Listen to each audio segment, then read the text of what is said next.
Di episode sebelumnya telah berakhir dengan Ren dan Finn yang berhasil mengalahkan Delisa serta pemakai tombak terkuat. Sementara tepat ketika Ren dan Finn kembali melanjutkan penyerangan mereka ke tempat berikutnya. Di lain sisi kita pun juga telah melihat ada Len dan Dot yang sedang menghadapi sang putra ketiga Inosanjiro bernama Epidem. Nah, kira-kira akan seperti apa kelanjutannya?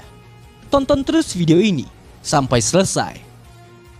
Kakatte koi, Komi-yaro. Cerita berlanjut dengan Len dan Dot yang akhirnya memutuskan untuk bekerjasama melawan Epidem setelah mereka mengetahui kalau Epidem ini adalah orang yang telah menjadikan Ana sebagai kelinci percobaannya. Namun meski Len dan Dot akan mengeroyok Epidem sekalipun, bagi Epidem hal itu hanya akan percuma saja karena hasil pertarungan ini tidak akan berubah. Mendengar hal itu, Lens pun kemudian mulai menenangkan emosinya agar dia bisa mengartikan kekuatan garis tiga yang baru dia kuasai. Hingga di saat Epidem melihat Len yang berhasil memanggil kekuatan God of the Sun Nemesis dari dalam tongkatnya, sontak Epidem pun jadi sangat terkejut dan berkata di dalam benaknya, bukankah barusan tadi dia tidak bisa mengendalikan tongkat dewa? Kekuatan macam apa ini? Di sini kita pun dapat melihat Len yang langsung saja menapakkan mantra Gravitated Nemesis Inclination untuk melancarkan serangannya kepada Epidem dengan menggunakan bola gelombang gravitasi berkecepatan tinggi. Sedangkan Epidem tidak mau tinggal diam saja menerima serangan dari Len itu. Di saat itu juga, Epidem pun juga langsung menggunakan pecahan logamnya untuk ditembakkannya kepada Len. Namun siapa sangka, sebelum serangan Epidem itu dapat mencapai Lens, sontak Epidem pun malah dikejutkan dengan Len yang mampu menghentikan tembakan logamnya menggunakan bola gelombang gravitasi yang dia miliki. Bahkan tidak hanya itu saja, tepat di saat Epidem masih tampak kebingungan dan juga bertanya-tanya bagaimana bisa mantranya dihentikan oleh Len, tiba-tiba saja ada satu bola gelombang gravitasi lagi yang sudah berada di belakang Epidem. Hingga ketika bola itu silih berganti mengeluarkan gelombang gravitasi yang berlawanan. Dengan sangat cepat Lens pun langsung saja mengendalikan pecahan logam tadi menggunakan gelombang gravitasi tersebut untuk menyerang balik Epidem. Bahkan meskipun sesaat Epidem masih bisa menghindari serangan itu dengan melompat ke udara, sialnya di sini, ternyata serangan tadi itu hanyalah jebakannya disiapkan oleh Len agar dirinya bisa dengan bebas menyerang Epidem dari segala sisi dengan menggunakan bola gelombang gravitasi yang semakin bertambah banyak. Di sini kita pun dapat melihat Epidem yang tampak babak belur dan berlutut di hadapan Len setelah terkena serangan barusan. Namun ketika Epidem mendengar Len yang menyuruhnya untuk mengatakan bagaimana cara menyembuhkan adiknya, atau jika tidak Len akan membunuh Epidem, alih-alih merasa takut dengan ancaman Len tersebut, saat itu Epidem pun malah menjawab bahwa dia tidak sudi melakukannya karena dia lebih memilih untuk menghadapi Len dengan memanggil kekuatan Sisyphus Dewa Kelicikan hingga merubah sendoknya jadi berukuran besar dan Epidem juga mendapatkan jas dengan pola puding.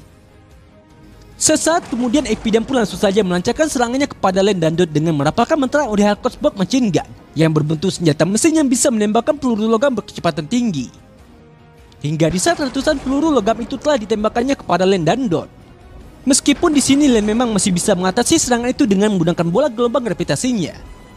Di lain sisi kita pun dapat melihat Dot yang malah tampak kesulitan untuk menghadapi serangan peluru dari segala arah itu, hingga membuatnya harus menerima luka yang sangat fatal. Melihat kejadian itu, Epidem pun langsung bisa menduga kalau Dot ini adalah titik lemah dari Len.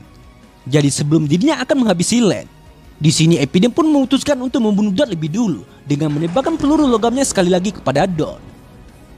Namun siapa sangka, di saat Dot sudah tidak bisa menghindari serangan itu lagi dan Epidem juga yakin kalau Dot sudah mati setelah terkena serangan barusan, sontak Epidem pun malah dikejutkan dengan Len yang saat itu telah mengorbankan dirinya sendiri untuk melindungi Dot. Sementara Dot yang juga dibuat terkejut dan tidak menyangka kalau Len akan melakukan hal itu. Dia pun kemudian bertanya kepada Len kenapa Len mau melindunginya. Lalu sembari dirinya yang teringat dengan kenangannya bersama Dot, Len pun kemudian juga langsung menjawabnya dengan mengatakan, "Diamlah, aku membencimu. Kau berisik, tidak sopan dan terlalu bersemangat hingga ceroboh. Tapi walau semua itu, badanku tetap bergerak dengan sendirinya. Sepertinya aku ini juga bodoh. Tadinya aku kira adikku adalah satu-satunya alasanku untuk hidup. Sekarang semuanya kuserahkan padamu." Setelah mengatakan itu, Lens pun langsung kehilangan kesadarannya dan tidak bisa melanjutkan pertarungannya lagi. Sedangkan Epidem yang melihat kejadian tersebut, di sini dia pun juga ingin berkata, "Kau memilih membiarkan yang lebih lemah selamat. Jika tujuan kalian adalah mengalahkanku, maka kalian hanya memperburuk kemungkinan kalian untuk menang. Itu sangatlah tidak logis, malahan itu sangat bodoh sekali. Aku tidak akan pernah melakukan kesalahan seperti itu." Mendengar hal itu, Dot pun juga ingin membenarkan bahwa keputusan Len ini memang bodoh. Dot bertanya, bukankah adikmu masih membutuhkanmu? Dan masih ada banyak hal yang ingin kau lakukan untuknya. Tapi kenapa kau melakukan ini padaku? Namun ketika Dot sadar bahwa Len sudah mempercayakan semuanya kepadanya, dan dia juga tidak ingin menyanyiakan pengorbanan Len untuknya. Di saat itu juga, Dot pun langsung mengajukan Epidem dengan membangkitkan kekuatan Irak Reusnya, sembari mengatakan bahwa dia akan membuat Epidem mati beratus-ratus kali. Di sini kita pun dapat melihat kekuatan Dot yang meningkat secara drastis bersamaan dengan emosinya. Bahkan saking besarnya peningkatan kekuatan sihir Dot itu, di ruangan berbeda yang cukup jauh dari sana, Orter pun sampai dibuat sangat terkejut, karena dia juga bisa merasakan adanya kekuatan sihir dengan tingkat yang sangat tinggi sekali. Orter bertanya-tanya apakah kekuatan itu berasal dari famine yang sedang dihadapinya saat ini. Tapi setelah Orter yakin bahwa kekuatan itu bukanlah dari famine karena jaraknya lebih jauh, Orter pun hanya bisa menduga kalau seseorang di suatu tempat pasti telah mengeluarkan kekuatan yang sangat besar, dan tidak lain orang itu adalah Dot. Yang mana setelah Dot membangkitkan kekuatan Irak Reus dari tanda salib di dahinya, di sini kita pun dapat melihat Dot yang mampu menyembuhkan lukanya layaknya seperti kemampuan regenerasi. Hingga di saat Epidem melihat kejadian itu, di dalam benaknya Epidem pun kemudian berkata, lukanya sembuh dengan sendirinya. Tanda salib itu aku pernah dengar rumornya. Mereka adalah orang tipe langka yang kekuatan sihirnya berubah menurut dengan kondisi emosi mereka. Mereka bagai iblis yang medan tempur yang sifat temperamen dan kekuatan besar mereka dapat mengancam seluruh masyarakat sihir, yaitu bangsa Irak Reus. Tak kusangka aku akan bertemu dengan salah satunya di sini. Namun uniknya, kekuatanmu itu tidak berarti apa-apa bagi Orihhalqumku, karena sihirku adalah zat yang paling kuat dan paling ajaib yang pernah ada. Setelah itu Epidem pun langsung saja menggunakan senjata mesinnya untuk melancarkan serangannya kepada Dot. Namun tepat sebelum Epidem sempat menembakkan peluru logamnya, tanpa terduga, di lain sisi Dot pun ternyata juga mampu membangkitkan kekuatan asli dari dalam tongkatnya menjadi dua senjata yang berbentuk tanda salib dan langsung menghancurkan semua senjata Epidem dalam sekali serangan saja. Menyadari hal itu, sontak Epidem pun jadi sangat terkejut dan juga bertanya-tanya bagaimana bisa logamnya dapat dikalahkan oleh Dot. Tapi karena Epidem ini tidak akan tinggal diam begitu saja ketika Dot sekali lagi melancarkan tembakan 100 kali lipatnya. Di saat itu juga, Epidem pun langsung saja menapakkan mantra Orihhalqum Street Sisyphus Inclination sembari berkata, jangan sombong dulu. Sihir Tetku menciptakan Orihhalqum dengan jumlah sangat banyak. Aku tak tahu bagaimana caramu menghancurkan yang tadi, tapi menangkis peluru sebanyak ini pasti akan mustahil. Jadi sekarang matilah. Namun tepat ketika Epidem sudah menembakkan ribuan peluru logamnya kepada Dot, lagi-lagi Epidem pun malah kembali dikejutkan dengan Dot yang saat itu juga mampu menggunakan mantra Explosive Inclination yang berbentuk segudang senjata dan langsung meledakkan setiap peluru logam yang ditembakkan ke arahnya. Epidem bertanya-tanya bagaimana cara Dot masih bisa menghancurkan setiap peluru logam yang dia tembakkan. Hingga setelah Epidem melihat sihir Dot yang mampu memecahkan setiap pelurunya jadi lebih banyak, pada akhirnya Epidem pun jadi tahu ternyata begitulah cara Dot mengalahkan kekuatan logam terkuatnya. Namun sayangnya, di saat Epidem baru saja mengetahui hal itu, dari arah depannya sudah ada banyak peluru Explosive yang akan mengenai dirinya, hingga membuat Epidem seketika langsung jadi membayangkan dirinya yang menemui harta karun yang berisi sepiring puding. Jadi alih-alih menyesali kekalahannya setelah terkena ledakan 100 kali lipat yang dilancarkan oleh Dot, di sini Epidem pun malah tampak senang dan berkata di dalam benaknya, haha, kau telah melengkapi hidupku. Kau adalah cintaku yang terbesar pun, dan kau memang telah menepati kata-katamu, karena aku telah mati 100 kali lipat. Lalu setelah Dot berhasil mengalahkan Epidem sang putra ketiga Inoue Zero walau hanya sendiri saja, di sini Dot pun langsung menghampiri Len yang sedang tergeletak di sana, sembari berkata, brengsek, aku berhasil mengalahkannya tapi rasanya aku sama sekali tidak menang. Kau tahu aku juga membencimu. Tapi kenapa? Kenapa kau rela mati demi orang sepertiku? Namun siapa sangka, tepat di saat Dot sedang menangis karena dia kira Len ini sudah mati setelah melindungi dirinya, tiba-tiba saja Dot pun malah langsung dikejutkan dengan Len yang saat itu ternyata masih hidup dan mengatakan, kau bisa diam tidak? Kepalaku sedang cina-cinu dasar so jago. Koleksi pin anakku selalu melindungiku. Aku selalu memakainya kemanapun aku pergi. Jadi aku selalu dilindungi oleh adik kesayanganku. Dot yang mengetahui kalau Len ini masih hidup, saat itu dia pun langsung saja membanting tubuh Len untuk mengungkapkan perasaan senangnya. Sementara ketika mereka berdua masih saling bertikai seperti tikus dan kucing, di ruangan berbeda di tempat Orta saat ini, kita pun dapat melihat ada Orta yang sedang berhadapan dengan Famine sang putra kedua Inoue Zero. Famin mengatakan dia mau meminta kacamata yang sedang dipakai oleh Orter. Namun ketika Orter menjawab bahwa dia tidak bisa memberikannya karena dia membutuhkan kacamata ini untuk melihat. Tanpa terduga, tiba-tiba saja Orter pun malah langsung diserang oleh Famin dengan menggunakan kartunya, hingga membuat kacamatanya jadi terjatuh ke lantai. Famin kemudian sekali lagi menyuruh Orter untuk memberikan apa yang dia minta. Tapi berhubung menurut Orter tindakan Famin itu benar-benar sudah kelewatan, maka Orter pun akan membuat Famin menyesal karena sudah mencari masalah dengannya. Mendengar hal itu, sontak Famin pun jadi dibuat sangat kesal dan akan membunuh Orter lalu mengambil kacamatanya sendiri. Jadi sembari Famin yang memborgol kaki Orter dan dirinya serta memunculkan peralatan sirkus tepat di atas mereka, Famin pun kemudian kembali berkata kepada Orter, dia yang mengatur sirkus ini dan kita adalah para pemain pertunjukan. Jika kita gagal memberikan pertunjukan yang menghibur, maka kita akan dihukum. Namun karena di lain sisi Orter sendiri sudah muak dengan permainan konyol dari Famin.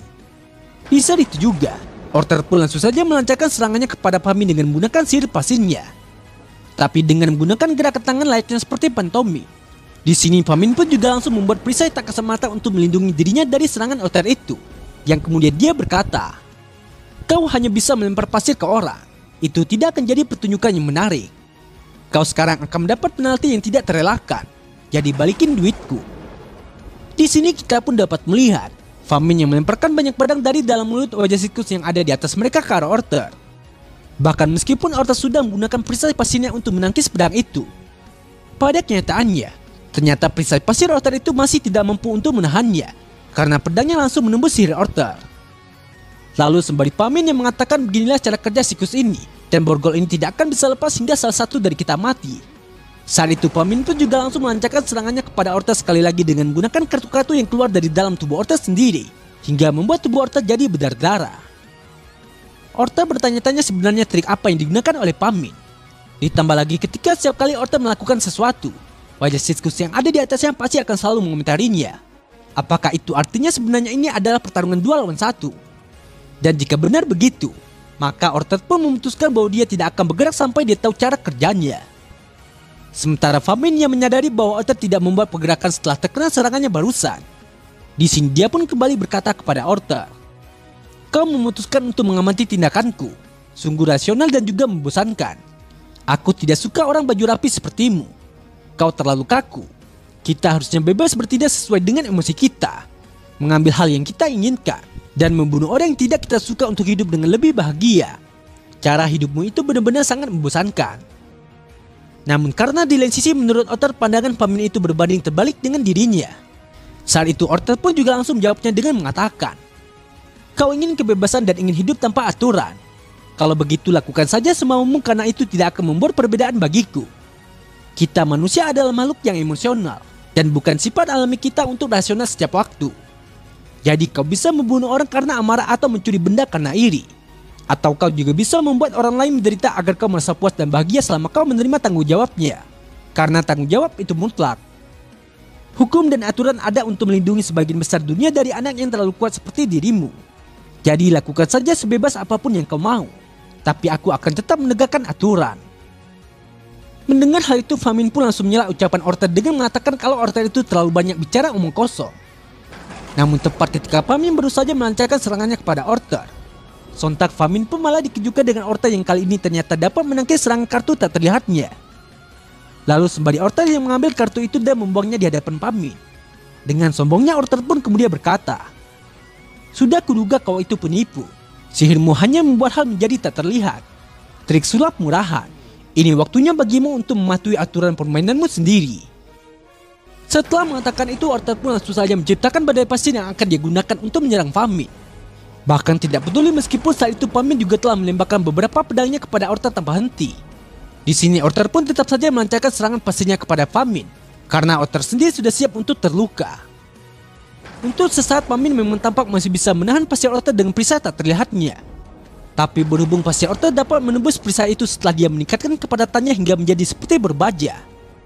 Pada akhirnya, Famin pun memutuskan untuk membuka borgol yang membelenggu kakinya dengan kunci yang telah disiapkan agar dirinya bisa melompat menghindari serangan Orter. Orter kemudian berkata, kau dari awal punya kunci untuk borgolmu. Kau yang menentukan aturan, tapi kau juga sudah siap untuk melanggarnya saat keadaan tidak berjalan sesuai keinginanmu.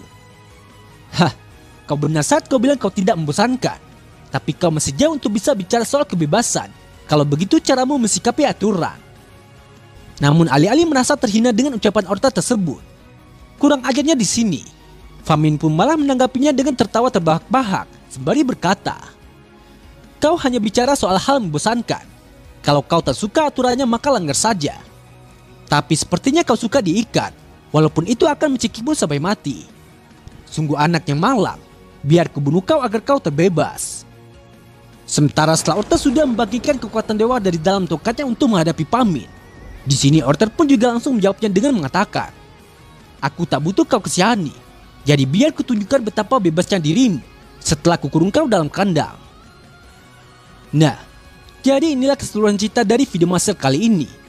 Terima kasih buat teman-teman yang sudah nonton sampai selesai. Kira-kira akan ada keseruan apa lagi setelah ini? Tetap nantikan update video lanjutannya hanya di channel Onobe.